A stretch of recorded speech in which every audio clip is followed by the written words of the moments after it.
Hey there folks, the Ambient Jukebox here with another quick album review, and today I wanted to talk about the new Jon Hopkins record, Ritual. Acclaimed composer and electronic artist Jon Hopkins has gone through numerous phases over the course of his career, and it could certainly be said that the attention he has received over the years peaked with 2013's IDM classic Immunity, a near-perfect record within the genre, but nothing has stopped him from being a consistently relevant force within various corners of electronic music, even to this very day. Now, with that in mind, his 2021 record, Music for Psychedelic Therapy, marked a new era for his career and a largely new creative direction for him to go in, due to the aforementioned focus of the titular concept of psychedelia-infused auditory therapeutics. It only makes sense that Ritual, the follow-up studio album, walks a similar path stylistically while also managing to build a similar degree of intrigue for itself and falling to the similar faults of not feeling especially compelling as an overall listening experience,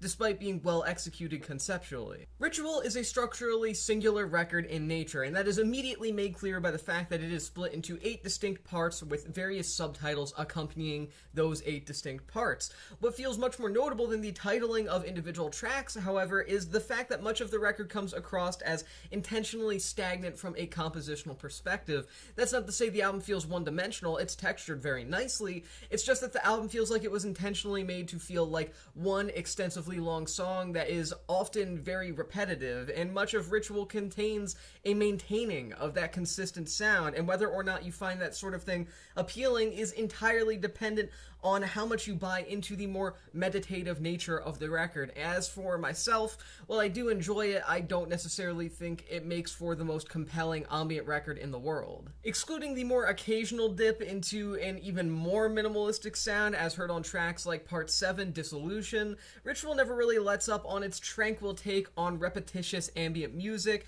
and again, this is largely reflective of the ruminative nature of Ritual, one that is often comparable to its aforementioned predecessor, and it is in this sense that Ritual rarely feels like an especially gripping ambient piece, but is nonetheless effective in conveying some of the more muted tones that it aims for, and in turn I feel a bit conflicted about this record still. It's an album that I don't feel any need to return to or even recommend to people who are especially in love with this particular brand of ambience, yet at the same time, I also can't help but respect and admire what it does manage to achieve here, as it is a legitimately emotive and vulnerable record sonically. Ignoring the fact that Ritual does play a major role in contributing towards the continuation of Hopkins' toying with new age adjacent sort of sounds more than ever before, it manages to stand out from his other works within the same ballpark thanks to a very subtle adaptation of the IDM influences that he is much more frequently cited for by people talking about his influence and legacy within the realm of electronic music. Obviously,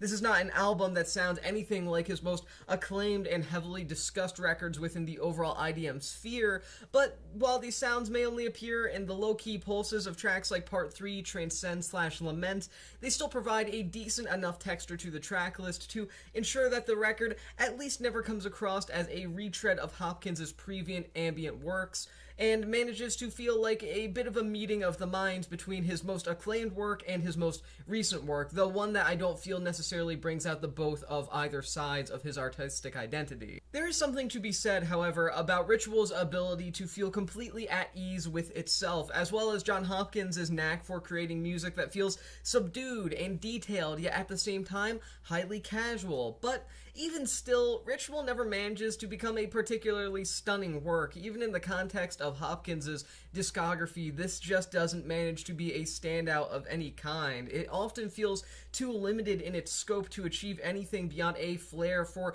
pleasant tonal reflectiveness that could only be achieved by Hopkins, admittedly in a more low-key context, such as Ritual, for example. But at the same time, it does feel like a fairly effective ambient record that is at least pleasant to listen to and certainly well produced, though that is to be expected from someone who is considered at least somewhat of a virtuosic producer and composer in the way that Hopkins is. I mean, hey, this may not be a must-listen in the context of the overall Jon Hopkins discography, especially if you're a newer listener that hasn't experienced some of his bigger, more critically acclaimed classic records that certainly deserve those exact accolades, but it remains a serviceable ambient record that surely appeals to those that can appreciate the genre and everything everything that it stands for, and more specifically, what it manages to achieve in terms of creating a very serene atmosphere, even if that serene atmosphere doesn't really go in a direction that I personally find particularly interesting or gripping. I'm going to give this record 3 stars out of 5. And with that being said, that's the end of this quick album review. Thank you for watching the Infinite Jukebox, and I will see you in the next one.